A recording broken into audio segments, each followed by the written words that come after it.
नमस्कार मित्रों, मैं हूँ योगाचार्य तारा दत्त। स्वागत है आपका सिद्धि योगा में। हम लोग करने जा रहे हैं ऐसे 5 योगासन जो आपके निचले कमर दर्द में बहुत ही लाभ पहुंचाएंगे। हमारी श्रृंखला का जो सबसे पहला आसन है वो है व्याघ्रासन।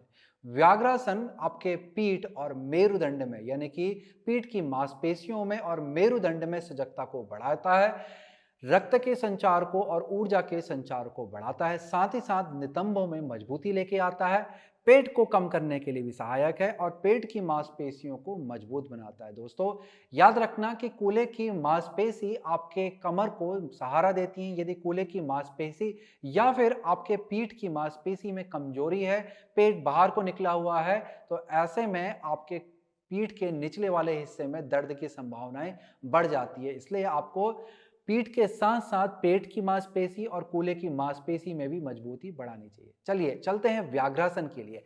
व्याघ्रासन के लिए आपको इस तरह से स्थिति में आना है कि आपके हाथ कंधे के समानांतर पे खुलेंगे, घुटने कूल्हे के समानांतर पे खुलेंगे। उंगलियों को अच्छे से खोल के रखना है, पंजों को भी अच्छे से पीछे को खींच के रखें, ऊपरी शरीर को सीधा रखेंगे।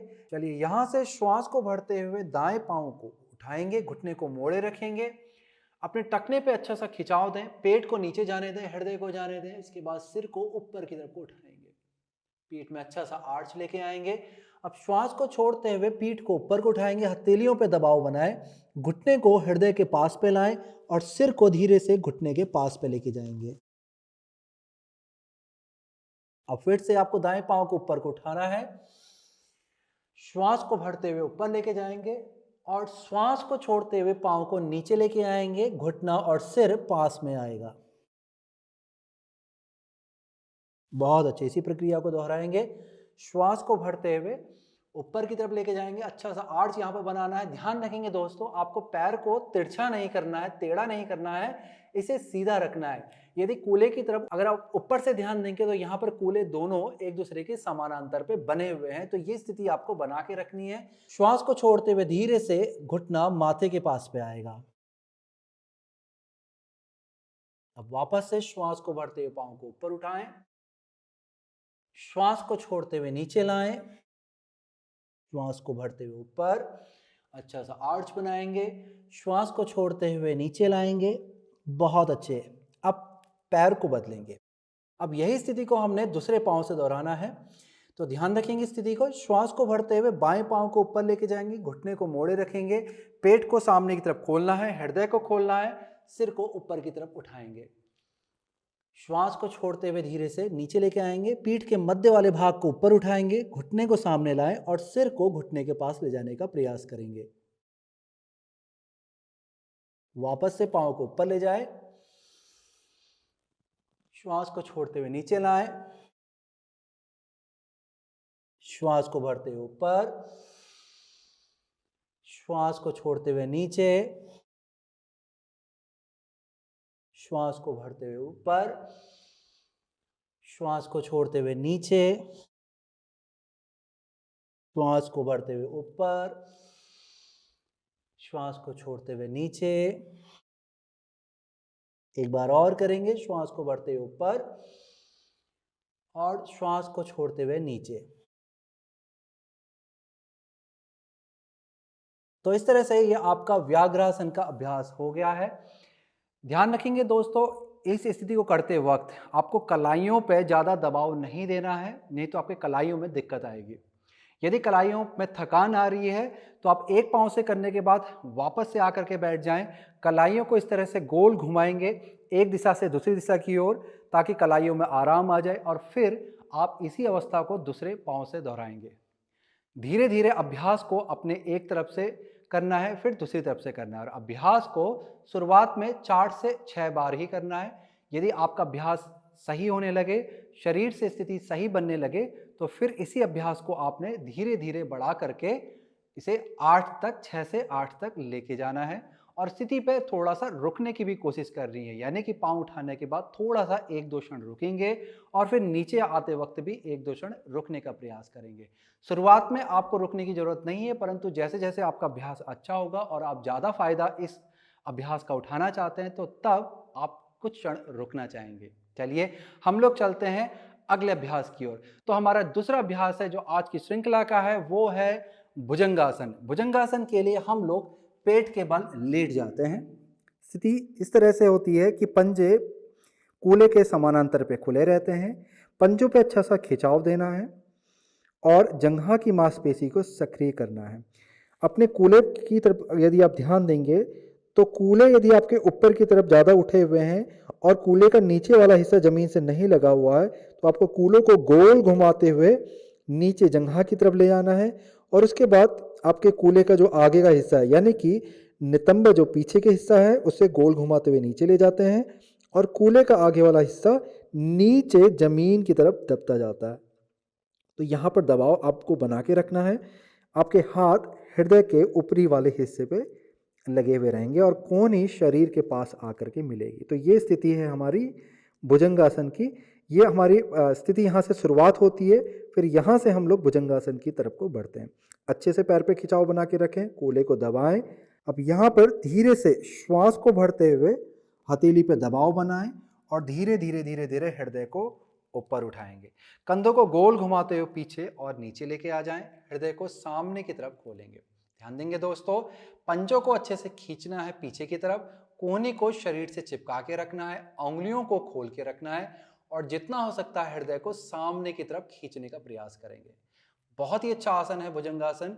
ये आसन आपके मेरुदंड में मजबूती लेके आएगा, लचीलेपन को बढ़ाएगा, पीठ की मांसपेशियों में लचीलेपन एवं मजबूती को लाएगा और ठहराव भी देगा, यानी कि स्टेबिलिटी भी लेके आएगा। अब धीरे से नीचे आ जाएं, श्वास को छोड़ते हुए धीरे धीरे नीचे आ जाएं।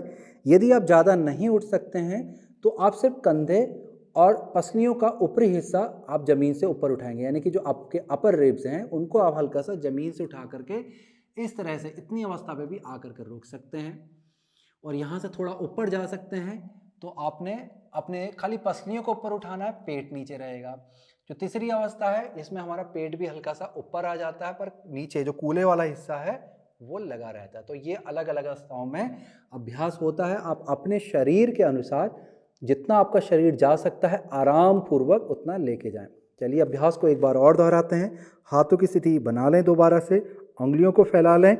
आपका अंगूठा जो है आपके हाथों का, ये आपके हृदय के बीच वाले हिस्से की सीध में आएगा। कोहनी को शरीर से चिपका लें, श्वास को भरेंगे, हथेलियों पे दबाव बनाएं और हृदय को धीरे धीरे ऊपर को उठाएंगे।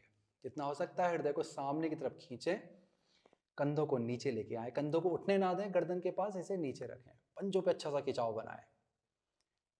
बहुत अच्छे। कुछ देर यहाँ पर रुकने के बाद धीरे धीरे धीरे धीरे नीचे वापस आ जाएं। अब यहाँ से हमारा अगला अभ्यास है सलभासन। सलभासन बहुत ही महत्वपूर्ण आसन है निचले कमर दर्द को ठीक करने के लिए। तो सलभासन की स्थिति के लिए आपको हाथों को सामने की तरफ खींचना है, पंजे पीछे की तरफ खींचेंगे, आपकी हथेली कंधे के समानांतर पे बनी रहेगी। तो यहाँ पर सलभासन के कई सारे प्रकार होते हैं, तो इस प्रकार का अभ्यास हम लोग करने जा रहे हैं। कई जगह पर इसी सलभासन को विपरीत नवासन के नाम से भी हम लोग जानते हैं। अब यहाँ पर आपने सामने देखना है और अपने कंधों को ऊपर उठा के रखना है, हल्का सा हृदय को उठा लें, हथेली को हल्का हल्का सा अंदर लेके आ जाएं। अब यहाँ पर जो आपके कंधे हैं ऊपर वाला हिस्सा, इन्हें कान से नीचे दूर बना के रखें और हृदय को सामने की तरफ खींचे। पंजों को पीछे की तरफ आपने अच्छे से खींचना है, जंघा की मांसपेशियों में सक्रियता बनाएंगे, कूलों को नीचे जमीन की तरफ दबाएंगे। ये स्थिति आपकी बनी रहेगी, इतना ध्यान रखें। फिर इसके बाद यहाँ से श्वास को भरते हुए आपने अपने बाएं पांव को ऊपर उठाना है और दाहिने हाथ को आगे की तरफ को उठाना है। खिंचाव आपने देना है, दायां हाथ सामने की तरफ खींचेगा और बायां पांव पीछे की तरफ खींचेगा। तो यहाँ तक स्थिति बनाने के बाद आपने धीरे से अपने बाएं पांव को उठाना है और पांव को पीछे को खींचना है। इसके बाद दाहिने हाथ को उठाना है, बाएं हाथ से अच्छा सा संतुलन बनाएं और दाहिने हाथ को उठाएं हथेली अंदर की तरफ और अच्छा सा खिंचाव अपने दाएं हाथ से आगे की तरफ लेके आए। तो इस तरह से स्थिति को बनाएंगे। कुछ क्षण यहाँ पर रुकेंगे, 1-2 सेकंड तक रुक करके आपने धीरे से अपने दाएं हाथ को नीचे ले आना है, बाएं पांव को नीचे ले आना है। अब यही अवस्था को हम दूसरी तरफ से दोहराएंगे। आपने अब अपने दाएं पांव को ऊपर को उठाना है, पंजे को पीछे की तरफ खींचना है और फिर बाएं हाथ को ऊपर उठा देना, हथेली अंदर की तरफ। अच्छा सा खिंचाव आपको अपने दाएं पांव और बाएं हाथ पे देना है। अब यहाँ पर भी धीरे से नीचे आ जाएंगे। चलिए अब इस अवस्था को हम लोग श्वास के साथ जोड़ेंगे। श्वास को भरते हुए बाएं पांव और दाएं हाथ को ऊपर उठाएं, रुकें, श्वास को छोड़ते हुए नीचे ले आएं। अब श्वास को भरते हुए बायां हाथ और दाएं पांव को ऊपर उठाएं, रुकें, श्वास को छोड़ते हुए धीरे धीरे नीचे ले आएं। वापस से श्वास को भरते हुए दायां हाथ बायां पांव ऊपर उठाएं, रुकें, श्वास को छोड़ते हुए नीचे ले आएं। अब श्वास को भरते हुए बायां हाथ दायां पांव ऊपर उठाएं, रुकें, श्वास को छोड़ते हुए धीरे धीरे नीचे ले आएं। अब यहां से धीरे से सिर को नीचे ले आएंगे और धीरे धीरे हम लोग यहां पर पीठ के बल पलट जाएंगे। तो यहां से आपको धीरे से पीठ के बल पलट करके लेटना है।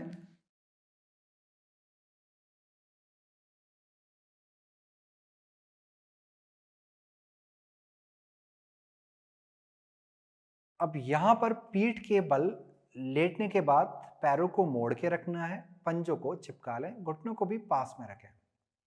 अब यहाँ पे ध्यान देना है आपको कि यदि आपके कमर का निचला वाला हिस्सा जमीन से ज़्यादा उठा हुआ है, कि आपका हाथ पूरा नीचे चला जा रहा है, तो ऐसी स्थिति में आपको क्या करना है, कूलों को पकड़ के जंघा की तरफ को इस तरह से गोल घुमाना है कि आपके पीठ का निचला हिस्सा पूर्ण रूप से जमीन पे टिक जाए। तो इस तरह से यहाँ तक अवस्था बना लें और फिर यहाँ से हम लोग अगले आसन की ओर बढ़ेंगे, जो कि हमारा चौथा आसन है, उत्तान पादासन। उत्तान पादासन के लिए हथेलियों पे दबाव बनाएं और धीरे धीरे अपने पैरों को ऊपर की तरफ को उठाएंगे, पंजों को ऊपर की तरफ को खींचें, घुटने को जितना हो सकता है सीधा रखने का प्रयास करेंगे, जंघा की मांसपेशी को भी सक्रिय करेंगे।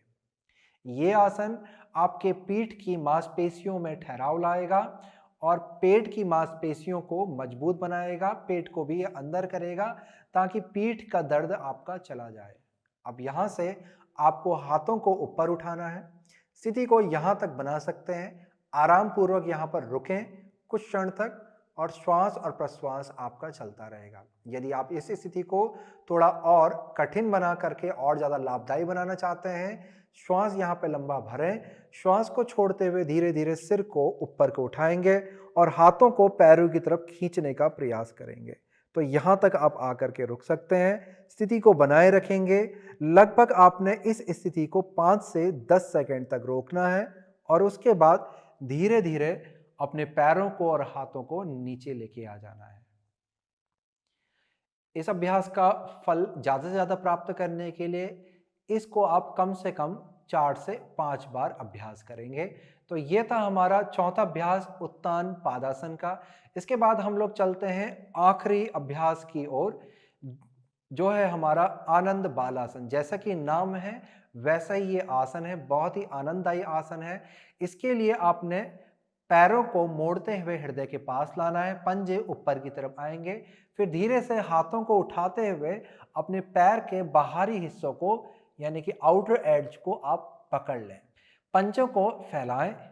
अब यहाँ पर ध्यान देना है आपको कि आपके कमर का जो निचला वाला हिस्सा है इसे धीरे धीरे जमीन की तरफ ले जाने का प्रयास करें, जितना लेके जा सकते हैं लेके जाएंगे।